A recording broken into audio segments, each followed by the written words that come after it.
या बातमीचे प्रायोजक आहेत हॉटेल हैदराबादी लज्जत। आमचा पत्ता कल्याणी टॉवर समोर, सोलापूर।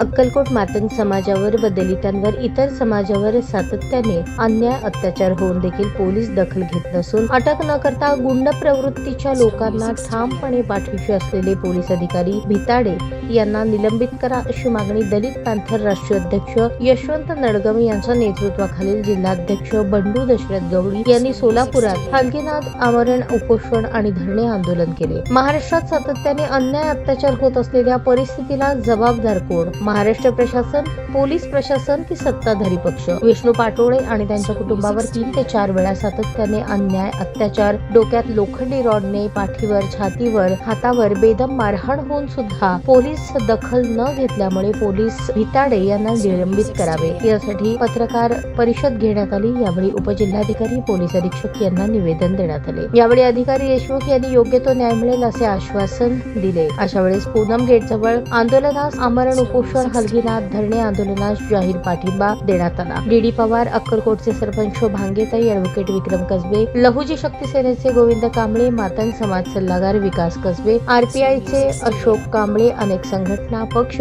तसेच अमर पवार, स्वामी पाटोळे, आदित्य शिंदे, पवारताई, विराजदार पाई आणि अनेक समाजातील कार्यकर्ते, पॅंथर कार्यकर्ते, आंदोलनकर्ते उपस्थित होते। ताज्या बातम्या पाहण्यासाठी प्राईम महाराष्ट्र न्यूज चॅनलला सबस्क्राईब करा।